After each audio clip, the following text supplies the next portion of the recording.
اس video میں ہم تناؤ کی قوت کے بارے میں بات کریں گے۔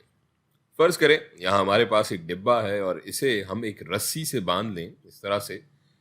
اب اگر ہمیں یہ معلوم کرنا ہے کہ ہمیں کتنی قوت چاہیے اسے کھینچنے کے لیے اس رسی کی مدد سے، تو بس اسی قوت کو ہم تناؤ یا فورس آف ٹینشن کہتے ہیں۔ یہاں اسے ہم T1 کا نام دے لیتے ہیں۔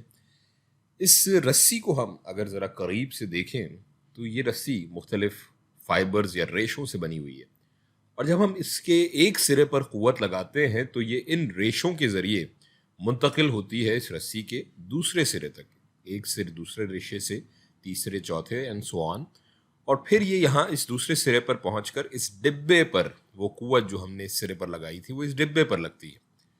سو لمبے فاصلے پر قوت لگانے کے لیے یہ رسی اور اس میں یہ تناؤ کی قوت کام آتی ہے۔ ہم ایک سوال حل کر لیتے ہیں۔ فرض کرتے ہیں اس ڈبے پہ تناؤ کی جو قوت لگ رہی ہے جس کی وجہ سے یہ ایکسلریٹ کر رہا ہے وہ ہے A0 اس سمت میں، اور اس کا میس برابر ہے M کے۔ اب ہمیں یہ معلوم کرنا ہے کہ یہ تناؤ کی قوت کس کے برابر ہے۔ ہم یہ فرض کریں گے کہ یہاں اس رسی کا کوئی ماس نہیں ہے یا نہ ہونے کے برابر ہے، نیگلیجبل ہے، اور ایسا اس لیے کہ اگر یہاں رسی کا میس زیادہ ہوگا تو اس رسی پر بھی تناؤ کی قوت لگ رہی ہوگی۔ سوال کو حل کرنے کے لیے ہم یہاں پہلے فورس ڈائیگرام یا قوتوں کا خاکہ بنا لیں گے، جیسا کہ ہم ہمیشہ اس قسم کے سوالوں میں بناتے آئے ہیں۔ سب سے پہلے ہم یہاں کشش ثقل کی قوت بنا لیتے ہیں جو کہ نیچے کی جانب لگ رہی ہوگی، اور یہ برابر ہو جائے گی Fg force of gravity is equals to M into G کے۔ اور چونکہ یہ ڈبہ سطح کے ساتھ رابطے میں ہے تو یہاں عمودی قوت یا نارمل فورس بھی لگ رہی ہوگی اوپر کی جانب، اسے ہم Fn سے ظاہر کر لیتے ہیں۔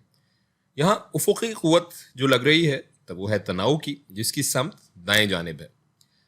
کچھ لوگوں کو غلط فہمی ہو جاتی ہے کہ شاید اس کی سمت بائیں جانب ہو، لیکن یہ ہمیشہ یاد رکھیں کہ تناؤ فورس آف ٹینشن کھینچنے والی قوت ہے، دھکیلنے والی نہیں۔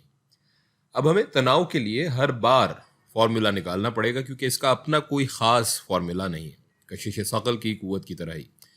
اس کا فارمولا نکالنے کے لیے ہم استعمال کرتے ہیں نیوٹن کے دوسرے قانون کا۔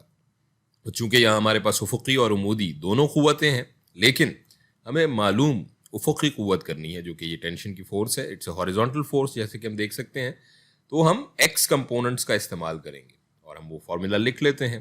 Ax is equals to sigma of Fx بڑا M۔